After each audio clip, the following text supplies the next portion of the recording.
Hello दोस्तों, स्वागत है आप सभी का आपके अपने YouTube channel the next level में। और आज की वीडियो में मैं आपके लिए झारखंड सचिवालय के टॉप 50 जीके जीएस और करंट अफेयर के प्रश्नों का सेट नंबर 41 लेकर के आ गया हूँ। कुल इसमें कितने 50 क्वेश्चन होते हैं। सेट नंबर ये 41 है, यानी कि इससे पहले 40 सेट हमने करे हुए हैं। बहुत ही इंपॉर्टेंट क्वेश्चन इसमें होते हैं। कुछ क्वेश्चन मैं रिपीट भी करता हूँ। इसमें मैं इन जीके जीएस के अलावा झारखंड के करंट अफेयर और झारखंड का जीके भी ऐड करता हूँ, क्योंकि हमारा ये जो एग्ज़ाम है ये झारखंड बेस्ड है। तो इसमें जो आपको जीके का क्वेश्चन आएगा, इसमें झारखंड के भी क्वेश्चन आएंगे। दोस्तों, यहाँ पर अब बात ऐसी चल रही है कि बहुत से लोग निराश हो गए हैं कि क्या करें ना करें। तो देखो, मेरी बस इतनी सी बात है कि अभी आप करोगे भी तो क्या करोगे। पढ़ाई अगर छोड़ने की इच्छा है तो पढ़ाई पूरी तरह से छोड़ दो। कुछ समय के लिए छोड़ने का कोई मतलब नहीं बनता है। आप अपनी ज़िंदगी में रिलैक्स करने के लिए पढ़ाई मत छोड़ो, ठीक है। अगर मान लो कि आपको पढ़ाई छोड़नी है तो आप पूरी तरह से इसको छोड़ दो, किसी भी चीज़ की तैयारी मत करो, और कोई प्राइवेट काम या कोई बिजनेस या कुछ भी करना है तो उसमें लग जाओ पूरे मन से, ठीक है। लेकिन अगर आप इस बात पे फोकस रह रहे हो कि मुझे तैयारी करनी है, मैं आगे आने वाले गवर्नमेंट एग्ज़ाम में फाइट करूँगा, नौकरी लूँगा, तो फिर आपके दिमाग में ये चीज़ें नहीं आनी चाहिए कि मैं एग्ज़ाम अभी नौकरियां नहीं आ रही हैं, अभी वैकेंसीज नहीं आ रही हैं, तो मैं अभी पढ़ाई नहीं करूँगा। ये आपका बिल्कुल ही सोचना गलत होगा। अब ऐसा क्यों कह रहा हूँ, क्योंकि आपको जाना तो उसी कुएं में है, ठीक है। तो उससे अभी परहेज क्यों करना। अगर आपको साफ सफाई करनी ही है अपने कमरे की, तो उसमें बैठे हुए जो धूल हैं उनसे डरना क्या कि आज उतरें या कल उतरें। तो अगर आप एक कुछ समय पहले से ही लग जाओगे तो क्या होगा कि आप अपने कमरे को ज़्यादा चमका सकोगे आने वाले समय तक, अगर कोई डेड एंड है तो। और अगर एक दिन पहले लगोगे तो जो थोड़ा बहुत ही साफ़ सफाई हो पाएगा। तो इसका कहने का मतलब ये है कि आपके दिमाग में जो डस्ट पड़ गया है, धूल पड़ गया है, उसको आप पढ़ाई लिखाई के थ्रू ही उसको चमका सकते हो। तो जितना ज़्यादा आप पढ़ोगे, अभी के समय में भी अगर आप 2 घंटे 3 घंटे 4 घंटे समय निकाल के पढ़ रहे हो, तो फिर वो जब भी एग्ज़ाम आएगा, अगर आपका फोकस है कि मैं एग्ज़ाम के लिए प्रिपेयर करूं, तो कभी भी एग्ज़ाम आएगा तो आप उसके लिए हमेशा तैयार रहोगे। ऐसा नहीं होगा कि आपको उससे कोई नुकसान है। पढ़ाई तो आपको करनी ही है, भले आप 1 महीने का, आपको ऐसा क्यों लग रहा है आपके दिमाग में क्योंकि आप कि अभी एग्ज़ाम नहीं आ रहा मैं नहीं पढ़ूंगा, इसके पीछे बस रीज़न यही है कि आप पढ़ना नहीं चाहते हो और जॉब लेना बस आपके एक मन में है कि मैं जॉब लूं, लेकिन आप उसके लिए मेहनत ज़्यादा नहीं करना चाहते हो। तो बाकी देख लो, जैसी आपकी इच्छा है। अगर आपको जॉब लेने की इच्छा है तो आप अपनी पढ़ाई को कंटिन्यू करो। झारखंड से रिलेटेड अगर आपको नौकरी चाहिए, झारखंड में कोई भी, तो उसके लिए आपको झारखंड से रिलेटेड चीज़ें पढ़नी होंगी, ठीक है। चाहे आप कोई से पढ़ो, वीडियो देख के पढ़ो, बुक्स से पढ़ो, कहीं से भी पढ़ो, आपको वो पढ़ना होगा। सेम चीज़ क्या है कि अगर आप किसी अन्य एग्ज़ाम की तैयारी करो तो उसके लिए भी आप प्रिपेयरिंग करते रहो। अगर इस साल एग्ज़ाम नहीं होगा तो अगले साल तो होगा। हो सकता है उस समय जो लोग उस साल नया नया तैयारी करेंगे उससे आप थोड़े से आगे बढ़ जाओगे। तो मेरा कहने का मतलब बस यही है कि आप अपनी पढ़ाई को कंटिन्यू रखें, ठीक है। इसी से आपका जीवन सुधर सकता है। बाकी अगर आपको सुधारने की, अगर आप अन्य कोई चीज़ की में लगना चाहते हैं, जैसे कि अगर प्राइवेट नौकरी या कोई बिजनेस या कुछ और, तो फिर आप इसको पूरी तरह से स्किप करके उसमें जाए। पूरे मन से कोई भी अगर काम करेंगे तभी उसमें सफलता मिलेगी। तो आप जो भी करना चाहे उसके लिए ऑल द बेस्ट। पूरे मन से 100% एफर्ट के साथ उसमें लगाएं, तो ही आपको सफलता मिलेगी। अब दो नाव पे चलने से आपको फ़ायदा नहीं है कि मैं बिजनेस भी करूँगा, मैं इधर जॉब की तैयारी भी करूँगा। ऐसे में आप क्या हो जाओगे, ना घर के रहोगे ना घाट के। आपने कहावत सुनी होगी कि 2 नावों पे सफ़र करने वाला आदमी अक्सर डूब जाता है। तो आप अपने पास एक ऑप्शन बना के रखना चाहते हो, और मैंने अपने लाइफ में देखा है कि जो लोग अपने पास एक ऑप्शन रखते हैं उन्हीं लोगों का जो है बंटाधार ज़्यादा हुआ है। आपने क्रिकेट मैच में भी देखा होगा कि डू एंड डाई सिचुएशन में जब टीमें पहुंचती हैं तो उनका परफॉर्मेंस किस लेवल पे पहुंच जाता है। मैंने देखा है आईपीएल में मुंबई इंडियंस ने 15-15 ओवर में 200 250 रन चेज कर लिए थे डू एंड डाई सिचुएशन में, लेकिन बाकी समय में 20-20 ओवर में उनसे 120 रन चेज नहीं हो पाता था। तो ये चीज़ है, आप अपने लिए हमेशा एक ही रास्ता रखो, उसी पे चलना है आपको। अगर ऐसा आप करके चलोगे तो जीवन में आपको हमेशा लक्ष्य की प्राप्ति होगी ही होगी। ठीक है, चलिए बाकी जैसा है, मेरा काम था कहना, बाकी मैं अपने काम को कंटिन्यू बढ़ाता हूँ, मैं इसे आगे लेकर के चलता हूँ। पहला क्वेश्चन यहाँ पे है कि राज्य सरकार द्वारा पंचायत के प्रत्येक मुखिया को असहाय लोगों को राशन सामग्री बांटने के लिए कितनी राशि प्रदान की गई है। तो इसके लिए राज्य सरकार जो है, झारखंड राज्य सरकार की बात हो रही है, ये 10,000 रुपये प्रत्येक पंचायत के मुखिया को दिया जा रहा है। अब ये असहाय लोग वो होने वाले हैं जिनको राशन कार्ड नहीं बना हुआ है, ठीक है, और उनके पास खाने के लिए कोई साधन नहीं है। तो वैसे लोगों के मदद करने के लिए ये जो है 10,000 रुपये इनको मुहैया करवाया गया है। नेक्स्ट देखते हैं कि गेहूं क्या है, गेहूं को किस कैटेगरी में रखा जाता है। तो आपको ये जान के यहाँ पे हैरानी होगी कि गेहूं को औषधि के फॉर्म में माना जाता है, गेहूं को औषधि माना जाता है। ठीक है, ऑप्शन नंबर बी इसका सही आंसर होगा। ठीक है, अब यहाँ पे देखिए गेहूं एक हर्ब है, औषधि है, और अंकुरित गेहूं जो होता है उसमें पर्याप्त विटामिन ई पाया जाता है। आपको पता होगा कि इसको मैलेट के फॉर्म में हम बनाते हैं इसको। अगर आप गेहूं को अंकुरित करवा दो, फिर उसको फ्राई करके हल्का सा, और उसको अगर आप पीस के रख लो, तो वो आपको एक पावर हर्ब के जैसा काम करता है। उसको आप यूज कर सकते हो अपने, ये जो इसे आप हम हॉर्लिक्स बॉर्नविटा ये सब यूज़ करते हैं, उसके जगह पे आप उसका भी यूज़ कर सकते हो, उसमें कुछ मिठास वगैरह मिला के। तो ये चीज़ें कई जगह बताई भी गई हैं। तो बाकी चीज़ों में तो क्या होता है, आपको भी हॉर्लिक्स बॉर्नविटा में वही गेहूं डाला जाता है, गेहूं का जो आटा पिसा हुआ रहता है। अब उसमें अगर अंकुरित गेहूं है या नहीं है ये तो पता नहीं, लेकिन अगर आप खुद से बनाओगे तो उसमें अंकुरित गेहूं आप डालोगे। ठीक है, देखो भारत में दो तरह की गेहूं पाई जाती है, एक सामान्य जिसका हम रोटी खाते हैं, दूसरा होता है मकरोनी। मकरोनी उसको काठिया या ड्यूरम गेहूं भी कहते हैं। इसका यूज हम करते हैं खास करके ब्रेड बनाने में, पास्ता बनाने में, नूडल्स, पिज़्ज़ा, इस तरह से चीज़ों में। इसमें बहुत ज़्यादा मात्रा में ग्लूटेन पाया जाता है। ठीक है, बहुत ज़्यादा मात्रा में ग्लूटेन पाया जाता है मैक्रोनी गेहूं में, याद रखेंगे आप। और आजकल आज के समय में क्या है कि आप देख ही पा रहे हैं कि पास्ता, पिज़्ज़ा वगैरह की डिमांड कितनी बढ़ गई है। तो इसी के तहत अब इस गेहूं की उपज भी ज़्यादा होने लगी है आजकल हमारे देश में। नेक्स्ट है कि निम्न में से कौन सा एक सीपीयू का हिस्सा है, सेंट्रल प्रोसेसिंग यूनिट का हिस्सा है। तो यहाँ पे सही आंसर हो जाएगा ऑप्शन नंबर डी, एएलयू। अब एएलयू का फुल फॉर्म क्या होता है आप मुझे कमेंट करके बताएं, मैंने कई बार वीडियो में आपको बताया हुआ एएलयू के बारे में। तो एएलयू का फुल फॉर्म आप मुझे बताएंगे। बलुआ पत्थर किस प्रकार की चट्टान है। तो बलुआ पत्थर जो है ये आपको है अवसादी चट्टान। अवसादी चट्टान, देखिए यहाँ पे अलग अलग चट्टानें हैं, इन सभी का मैंने यहाँ पे आपको नीचे फॉर्म लिख रखा है, मैं बताता हूँ आपको कि देखो अवसादी चट्टानों में आता है क्या क्या। अवसादी चट्टानों में आता है चूना पत्थर, कोयला, बलुआ पत्थर और सेल। वही आग्नेय चट्टानों में ग्रेनाइट, ग्रेवो, बेसाल्ट, साइनाइट, और कायांतरित या रूपांतरित चट्टानों में क्वार्ट्जाइट, संगमरमर, सिस्ट और स्लेट आते हैं, याद रखेंगे आप। आगे देखते हैं ईचागढ़ किस जिले में स्थित है। ईचागढ़ जो है, ईचागढ़ यहाँ से एक बहुत महत्वपूर्ण चीज़ प्राप्त हुई है। तो ये सरायकेला खरसावां में है। क्या महत्वपूर्ण चीज़ प्राप्त हुई है, तो सरायकेला खरसावां के ईचागढ़ से तारा की मूर्ति मिली है, जो एक बौद्ध देवी है, और इस मूर्ति को रांची संग्रहालय में रखा गया है, याद रखेंगे आप। तो आपसे क्वेश्चन पूछा इस तरह से जाएगा कि तारा की मूर्ति कहाँ से मिली है, तो ऑप्शन में सरायकेला खरसावां भी रह सकता है और ईचागढ़ भी रह सकता है।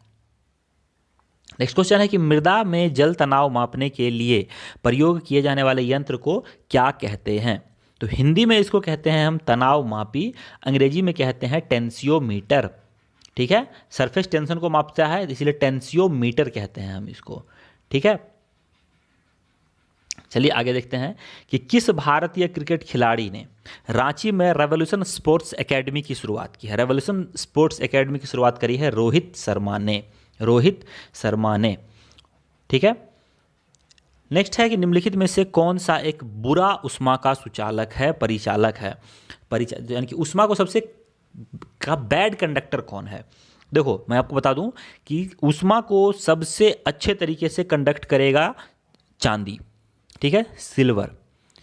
उसके बाद जो है वो आएगा आपका तांबा, कॉपर। नेक्स्ट आएगा आपको एल्यूमिनियम, और एट द एंड आपको आएगा सीसा, ठीक है, यानी कि ग्लास।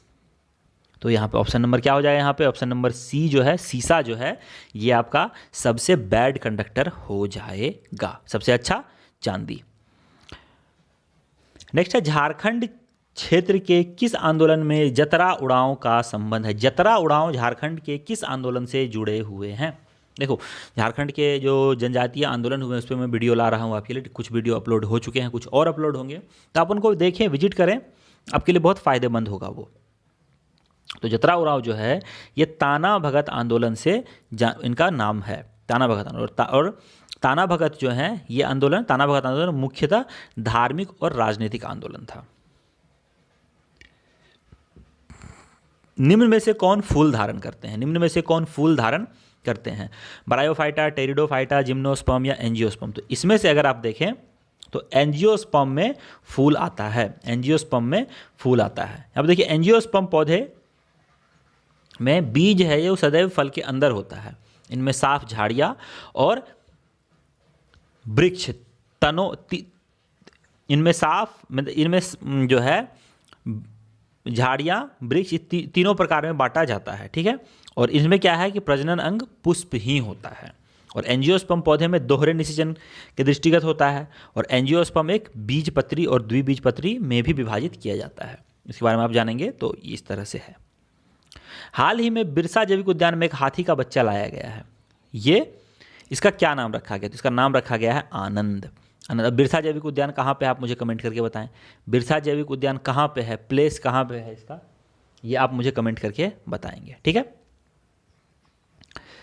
नेक्स्ट देखते हैं कि निम्न में से किसमें न्यूनतम आवृत्ति होती है? दृश्य किरणें, एक्स किरणें, पाराबैंगनी किरणें और गामा किरणों में न्यूनतम आवृत्ति किसकी होती है? तो यहाँ पर अगर हम देखेंगे तो न्यूनतम आवृत्ति दृश्य किरणों की होती है। जो विजिबल रेज होते हैं उनकी है। और विजिबल रेज विकिरण में वस्तु में स्पष्ट, विजिबल रेज में वस्तु में स्पष्ट दिखाई देती हैं, और इसकी खोज करी थी न्यूटन ने। वही गामा रे की खोज जो है, सॉरी, एक्सरे की खोज जो है ये रॉन्टजन ने किया था, और पैराबैंगनी की खोज जो है ये रिटर ने किया था। और यहाँ पे क्वेश्चन मैंने लिखा हुआ है कि गामा रे की खोज किसने किया था, ये आप मुझे कमेंट करके बताएंगे। नेक्स्ट है, ठेबले उड़ाव। ठेबले उड़ाव के संबंध में कौन सा कथन सत्य है? ठेबले उड़ाव के संबंध में कौन सा कथन सत्य है? तो क्या यह एक आदिवासी, क्या एक प्रसिद्ध सरना एवं आदिवासी नेता थे? तो बिल्कुल ये एक आदिवासी और सरना नेता थे, तो ये तो सही हो गया भाई। नेक्स्ट है, इन्होंने 1915 में छोटा नागपुर उन्नति समाज के गठन में अग्रणी भूमिका निभाई थी? तो बिल्कुल निभाई थी इन्होंने। इन्होंने 1929 में किसान सभा का भी गठन किया था क्या? तो हाँ जी, बिल्कुल किया था इन्होंने किसान सभा का गठन। यानी कि तीसरा नंबर जो है, इन्होंने राज्य में ईसाईकरण को बढ़ावा दिया था। तो इन्होंने राज्य में कोई भी ईसाईकरण का बढ़ावा नहीं दिया था, अपितु इन्होंने इसका विरोध किया था। तो इसका हमारा सही आंसर क्या हो जाएगा? Option number D. Option number D जो है वो ठेबले उड़ाव के संबंध में ये गलत है, ठीक है। नेक्स्ट देखते हैं कि किस दर पर भारतीय रिजर्व बैंक वाणिज्यिक बैंकों से धन उधार लेती है? अब देखो, उधार लेना यहाँ पे वर्ड यूज किया जाता है, लेकिन अमूमन भारतीय रिजर्व बैंक को उधार की जरूरत पड़ती नहीं है, ठीक है। वाणिज्यिक बैंकों से उधार क्यों लेगी वो? लेकिन क्या होता है कि वाणिज्यिक बैंक जो है अपना पैसा वो आरबीआई के पास जमा रखती है, तो उनको कुछ इंटरेस्ट मिलता है, और जो इंटरेस्ट उसको मिलता है उसको हम कहते हैं रिवर्स रेपो रेट, आर, ठीक है। और अभी ये हर 2 महीने पे चेंज होता है, चेंज भी हो सकता है, रह भी सकता है। रेपो रेट, बैंक रेट, ये सभी अलग अलग फॉर्म्स होते हैं जिस पे आरबीआई जो है अलग अलग समय के लिए वाणिज्यिक बैंकों को लोन देती है। ये चीज़ याद रखेंगे, बैंक रेट, रेपो रेट, ठीक है। ये सब अलग अलग फॉर्म है, जैसे किसी में एक दिन के लिए लो, 7 दिन के लिए लो, तो ये सब अलग अलग प्रकार के लोन होते हैं जिसके अलग अलग रेट होते हैं। ये हर 2 महीने में फिक्स किए जाते हैं, सेम भी रह सकते हैं और चेंज भी किए जाते हैं। तो यहाँ पे आप मुझे बताएंगे कि रिवर्स रेपो रेट का दर अभी क्या चल रहा है? रिवर्स रेपो रेट का दर यानी रिवर्स रेपो रेट अभी क्या चल रहा है, आप मुझे कमेंट करके बताएंगे, ठीक है। यहाँ पे काफ़ी सारी चीज़ें लिखी हुई हैं, आप यहाँ पे इसको पढ़ लेंगे, नहीं तो पीडीएफ तो आप डाउनलोड करते ही हो, पीडीएफ में ये चीज़ें आप पढ़ लेंगे। झारखंड में किसे साहित्य भूषण सम्मान से सम्मानित किया गया? झारखंड में किसे साहित्य भूषण सम्मान से सम्मानित किया गया है? तो डॉक्टर यशोधरा राठौर। डॉक्टर यशोधरा राठौर को साहित्य भूषण सम्मान से सम्मानित किया गया है। और वही डॉक्टर श्यामा प्रसाद मुखर्जी विश्वविद्यालय में हिंदी विभाग में सहायक प्राध्यापक एवं साहित्यकार डॉक्टर यशोधरा राठौर हैं और इनको दिल्ली में आयोजित अंतर्राष्ट्रीय सम्मेलन में साहित्य भूषण सम्मान से सम्मानित किया गया। ऑक्सीजन युक्त रक्त के माध्यम से हृदय किसके माध्यम से हृदय से बाहर बहता है? यानी कि हृदय में जो रक्त है उसमें ऑक्सीजन भरा जाता है, तो ये किस नस से, किस वेन से ये बाहर निकलता है? तो आपको पता होना चाहिए कि हमारे शरीर में हार्ट से जो है वो ऑक्सीजन वाला नस और बिना ऑक्सीजन वाला जो है जो लाता है और ये ले जाता है मान लो, तो ये अलग अलग नस होते हैं, उनके अलग अलग नाम भी होते हैं। तो जो नस ऑक्सीजन को ले के कैरी करके ले जाता है उसको हम कहते हैं महाधमनी। महाधमनी ऑप्शन नंबर ए, ठीक है। और वही फुफ्फुस धमनी के अतिरिक्त सभी धमनियों में ऑक्सीकृत रुधिर प्रवाहित होती है, यानी कि फुफ्फुस धमनी में ऑक्सीजन, फुफ्फुस धमनी के अलावा सभी में जो है वो क्या होता है, ऑक्सीजन प्रवाहित होता है। फुफ्फुस शिरा के अतिरिक्त सभी, यहाँ पे थोड़ा सा एरर हो गया है, इन दोनों में सेम चीज़ें ही लिख दी गई हैं, तो इसको आप कंफ्यूज करेंगे, ठीक है। आगे है झारखंड में धान का सबसे बड़ा उत्पादक क्षेत्र कौन सा है? झारखंड में धान जिससे हम बनाते हैं चावल, ठीक है, तो इसका सबसे बड़ा उत्पादक क्षेत्र कौन सा है? तो सबसे बड़ा उत्पादक क्षेत्र है पश्चिमी सिंहभूम। पश्चिमी सिंहभूम सबसे ज़्यादा उत्पादन होता है और झारखंड की मुख्य फसल धान ही है। और झारखंड में धान के उत्पादन क्षमता 1930 किलोग्राम प्रति हेक्टेयर है। लोसर त्यौहार किस राज्य में मनाया जाता है? लोसर त्यौहार मनाया जाता है सिक्किम में, ठीक है, सिक्किम मनाया जाता है। वही छठ पूजा बिहार का त्यौहार है। पतंग उत्सव गुजरात में मनाया जाता है। ऊँट उत्सव ये राजस्थान में, नौका विहार केरल में। गणेश पूजा महाराष्ट्र, सरहुल झारखंड और वैसाखी पूर्णिमा पंजाब में मनाया जाता है। याद रखेंगे, ये सब चीज़ें एग्जाम में पूछ ली जाती है। स्वास्थ्य कर्मियों को कितने माह का अतिरिक्त वेतन देने की घोषणा सरकार ने की है? जो भी सरकारी स्वास्थ्य कर्मी हैं इनको 1 माह का एक्स्ट्रा वेतन देगी सरकार, याद रखेंगे आप। कान्हा टाइगर रिजर्व कहाँ है? कान्हा टाइगर रिजर्व जो है ये स्थित है मध्य प्रदेश में। मध्य प्रदेश में आपने एक मूवी देखी, सीरियल देखा होगा, मोगली। मोगली के राइटर कौन है? ठीक है, इन्होंने कान्हा टाइगर रिजर्व को देख के ही, कान्हा नेशनल पार्क भी है, टाइगर रिजर्व भी है, तो कान्हा नेशनल पार्क को देख के ही इन्होंने मोगली का जंगल बनाया था। यानी कि जिस जंगल में मोगली रहता था वो कान्हा टाइगर रिजर्व था, ठीक है, ये चीज़ आप याद रखेंगे। और मध्य प्रदेश में सर्वाधिक टाइगर हैं, इसी कारण से मध्य प्रदेश को टाइगर स्टेट भी कहा जाता है। और विश्व में सबसे अधिक बाघ भारत में ही है, याद रखेंगे। और सबसे अधिक बाघ भारत में, सबसे अधिक बाघ मध्य प्रदेश में है। भारत में कितना है? 1967 से अधिक बाघ अभी हैं। और 1972 में वन्य प्राणी संरक्षण एक्ट बनाया गया था। और 1972 में, 1992 में इसी ईस्वी में प्रोजेक्ट एलिफेंट प्रारंभ किया गया, जिससे एलिफेंट को भी संरक्षण देना शुरू किया गया। चैनपुर का किला झारखंड के किस जिले में स्थित है? चैनपुर का किला पलामू में है, याद रखेंगे आप। चैनपुर का किला पलामू में है। और वहीं बादाम का किला ये हजारीबाग में है। पालकोट व नागफेनी का राजमहल ये गुमला में है। और पद्मा का किला जो है ये हजारीबाग में है। भारतीय संविधान का अनुच्छेद 31A संपदा के अधिग्रहण के लिए उपलब्ध कानून का संरक्षण आदि किससे संबंधित है? भारत संविधान का 31A जो है वो संपदा के अधिग्रहण के लिए उपलब्ध कानून का संरक्षण आदि ये किससे संबंधित है? राज्य सरकार से, केंद्र सरकार से, मौलिक अधिकार से या नीति निर्देशक तत्व से? तो ये आपको आपके मौलिक अधिकारों से संबंधित होता है, ठीक है। संपदा यानी कि संपत्ति के अधिग्रहण के लिए जो कानून है ये आपके मौलिक अधिकार होते हैं। इस पर अगर आपको कोई आंच आती है तो आप सीधे हाई कोर्ट में अपील कर सकते हैं। राज्य में कितने नए दाल भात केंद्र खोले गए हैं? दाल भात केंद्र कितने खोले गए हैं झारखंड राज्य में? तो ये 100, कुल 100 दाल भात नए केंद्र खोले गए हैं ताकि जो भी अभी प्रवासी मजदूर थे हमारे राज्य में या फिर कोई भी अगर बाहर से आए हैं तो उनको भोजन मिल सके। आगे है 1807 में बंकिम चंद्र ने नील दर्पण, नील की खेती करने वालों की दुर्दशा चित्रित की थी। नील दर्पण के रचनाकार कौन थे? 1807 में एक प्रकाशित हुआ था नील दर्पण। तो इसमें खास करके नील की खेती करने वाले जो किसान हैं उनकी दुर्दशा को चित्रित किया गया था। तो नील दर्पण के रचनाकार कौन थे? ये थे दीनबंधु मित्रा। दीनबंधु मित्रा या मित्र, पहले मित्र कहते थे, आज के समय में इनको मित्रा कहा जाने लगा है। और नील दर्पण क्या है? एक नाटक है और यह नाटक बंगाल के नदिया जिले में हुआ था। और इस विद्रोह का नेतृत्व दिगंबर विश्वास एवं विष्णु विश्वास ने किया था, याद रखेंगे। और इस विद्रोह में बंकिम चंद्र मुखर्जी ने हिंदू पैट्रियट नामक पुस्तक लिखे थे। झारखंड में नक्सलियों के सफाई करने के लिए कौन सा ऑपरेशन चलाया गया है?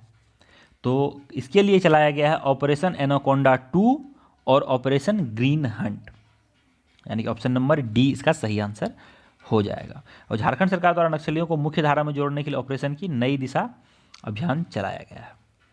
आगे है ग्राम पंचायत में नियुक्त सरकारी कर्मचारी कौन होता है? ग्राम पंचायत में नियुक्त सरकारी कर्मचारी कौन होता है? तो ये होते हैं ग्राम सेवक। ग्राम पंचायत में नियुक्त सरकारी कर्मचारी ग्राम सेवक होते हैं। ठीक है।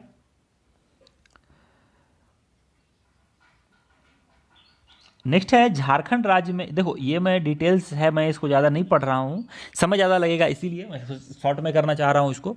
और आप इसको पीडीएफ डाउनलोड करके ज़रूर पढ़ लें। पीडीएफ का लिंक मैं नीचे डिस्क्रिप्शन में आपको हमेशा देता हूँ, आप उसको डाउनलोड करके ज़रूर पढ़ लें। ठीक है। नेक्स्ट है झारखंड राज्य में कुल कितनी उपराजधानियाँ होंगी? तो अब 4 उपराजधानियाँ की बात हो रही है और इस तरह से ये पूरे देश में पहला ऐसा राज्य बन जाएगा जिसकी 4 उपराजधानियाँ होंगी। कौन कौन सी होंगी? तो मेदिनीनगर, चाईबासा, गिरिडीह, ये 3 नई बनेंगी और एक दुमका पहले से है। ग्राम पंचायत का कोई सदस्य हस्तलिखित आवेदन मुखिया को समर्पित कर त्यागपत्र दे सकता है। आवेदन समर्पित करने के कितने दिनों बाद त्यागपत्र प्रभावी माना जाएगा? तो ये माना जाता है 7 दिन के बाद। 7 दिन के बाद जो है वो त्यागपत्र प्रभावी माना जाता है कि अगर उस पर कोई रिस्पॉन्स नहीं आया, यानी कि मुखिया ने उसे रिजेक्ट या एक्सेप्ट नहीं किया है, तो वो अपने आप ऐसा माना जाएगा कि वो 7 दिन के बाद वो एक्सेप्टेड हो चुका है। झारखंड में डिगवाडी स्टेडियम कहाँ स्थित है? झारखंड में डिगवाडी स्टेडियम स्थित है धनबाद में, याद रखेंगे धनबाद में। वहीं कुछ स्टेडियम के नाम जैसे जयपाल सिंह स्टेडियम रांची में, अल्बर्ट एक्का स्टेडियम गुमला में, मोहन आहूजा इंदौर स्टेडियम जमशेदपुर में, शताब्दी स्टेडियम रांची में, मैक्कॉन स्टेडियम रांची में, कुमार मंगलम स्टेडियम बोकारो में। ये सब याद रखेंगे आप। पौधों के लिए प्राथमिक पोषक तत्वों के रूप में ज्ञात तत्व कौन से हैं? पौधों के लिए प्राथमिक पोषक तत्व कौन कौन से होते हैं? तो ये होते हैं नाइट्रोजन, फास्फोरस और पोटेशियम। NPK बोला जाता है इनको।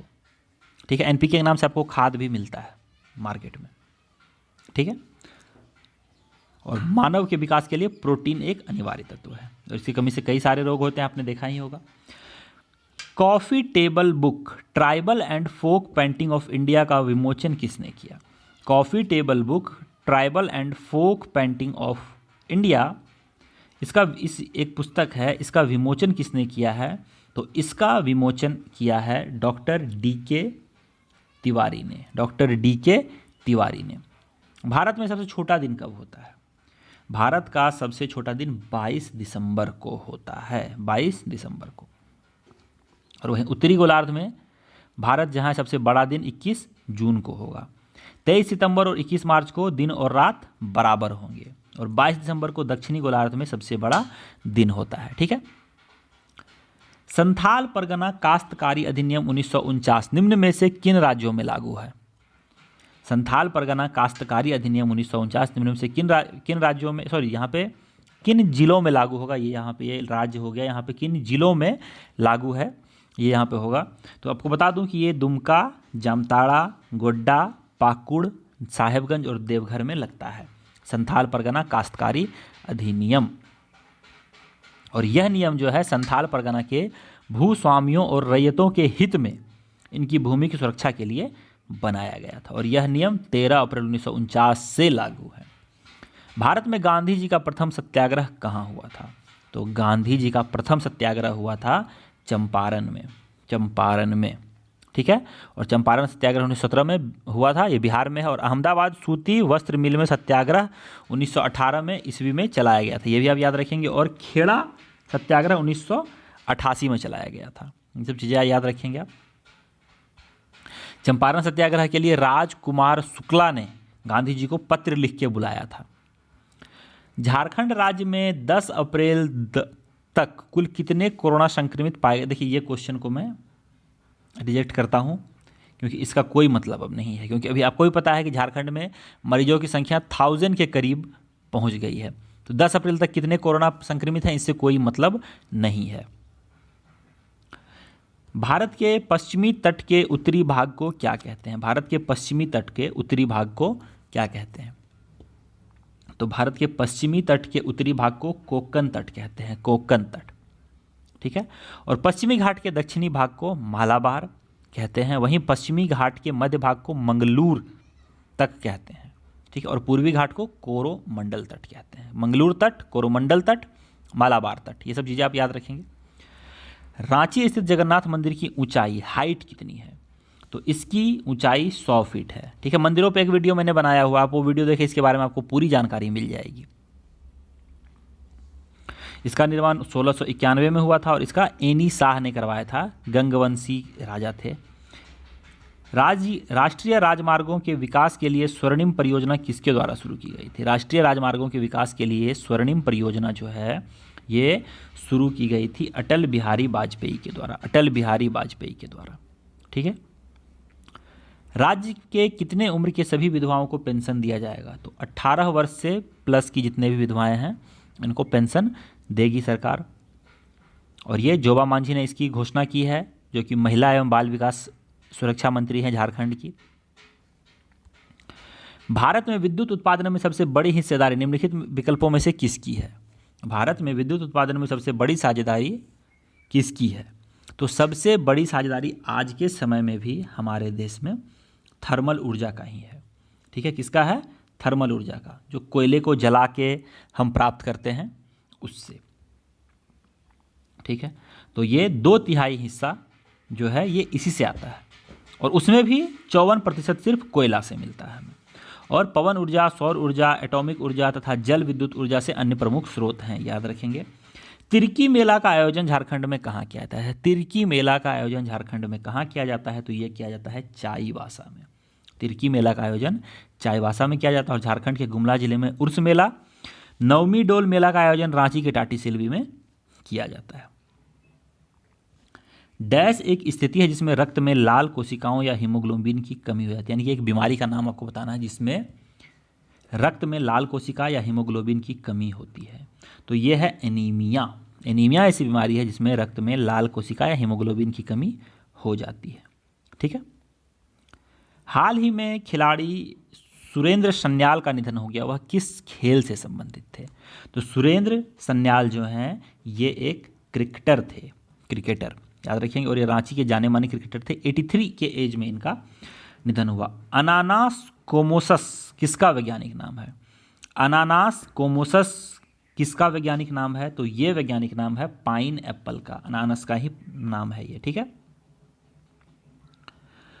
और कैरोलस लिनियस जो है ये साइंटिफिक नेम वर्गीकरण के पिता माने जाते हैं। मुंडा जनजाति में तलाक को क्या कहते हैं? मुंडा जनजाति में तलाक को कहते हैं सकमचारी, सकमचारी। और याद रखेंगे आप कि मैंने जनजाति पे वीडियो बनाया हुआ है, आप वो जे देख लें। ये सब जो है आपको इजी लगेगा, क्वेश्चन देखते ही आप टिक करोगे 1 सेकेंड में। निम्नलिखित तत्वों में से किसका गलनांक सबसे कम होता है? किसका गलनांक सबसे कम होता है ये बताना है आपको। तो सबसे कम गलनांक होता है हाइड्रोजन का, हाइड्रोजन का, याद रखेंगे आप। और हाइड्रोजन तत्वों का गलनांक सबसे कम होता है, वही हाइड्रोजन का परमाणु द्रव्यमान 1.008 होता है। और हाइड्रोजन को आवर्त सारणी में वर्ग 1 में रखा जाता है और हाइड्रोजन को भविष्य का ईंधन कहा जाता है, याद रखेंगे आप। ठीक है।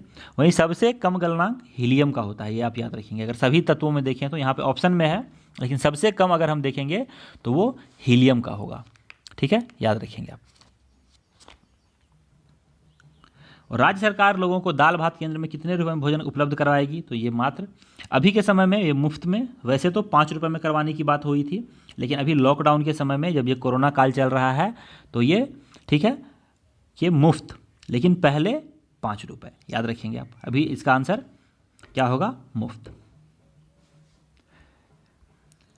निम्नलिखित में से कौन सा रोग पानी के प्रदूषण द्वारा नहीं होता है? तो पानी के प्रदूषण से जो रोग नहीं होता है वो है दमा। ये वायु के प्रदूषण से होने वाला एक तरह का रोग है, ठीक है।